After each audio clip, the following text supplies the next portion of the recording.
गुरु के नाम। बोला बोला गुरु बैना लो सेवा गुरु के बोला बोला गुरु बैना लोग सेवा गुरु के नाम। बोला गुरु बैना लो सेवा गुरु के नाम। अरे कहाँ बसत शिवा गुरु कहाँ श्री राम। बोला बोला गुरु बैना लोग सेवा गुरु के नाम। बोला गुरु बैना लो सेवा गुरु के कहाँ बसत शिवा गुरु कहाँ हनुमान। बोला बोला गुरु बैना लोग सेवा गुरु के नाम। बोला गुरु बैना लो सेवा गुरु के नाम। बोला बोला गुरु बैना लोग सेवा गुरु के नाम। बोला गुरु बैना लो सेवा गुरु के नाम। अरे मंदिर बसत शिवा गुरु मंदिर हनुमान। बोला बोला गुरु बैना लोग सेवा गुरु के नाम।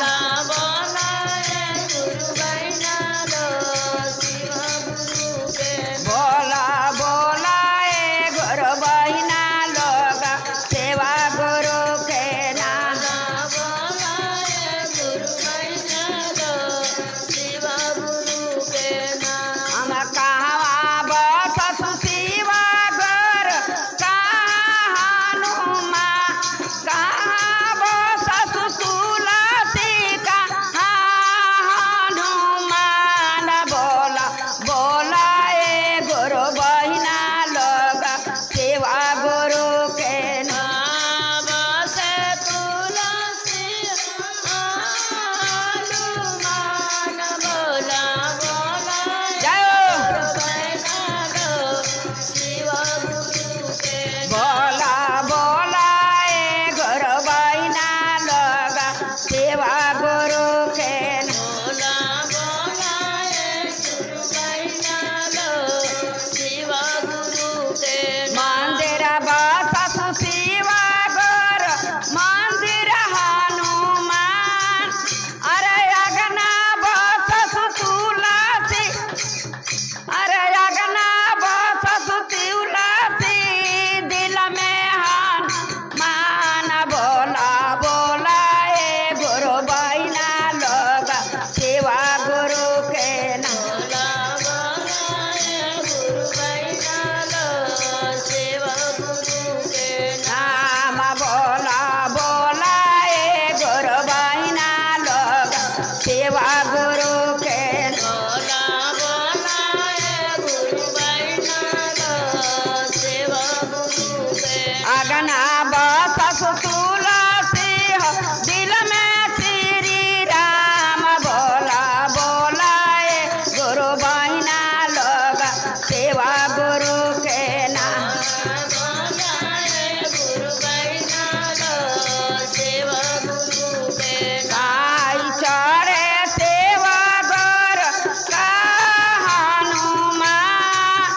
अरे का चढ़े तुलसी काइया श्री राम। बोला बोला गुरु बैना लोग सेवा गुरु के नाम। बोला गुरु बैना लो सेवा गुरु के भंगिया चढ़त शिवा गुरु लड्डू हनुमान।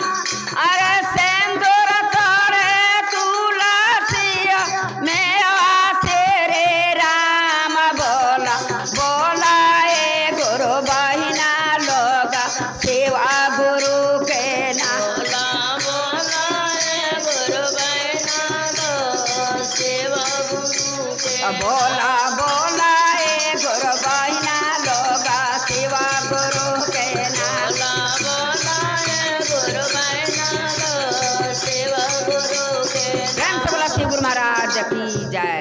हर हर महादेव। माई भवानी सच्चे दरबार की। जय। उन्हें सर्व सबूत ही है।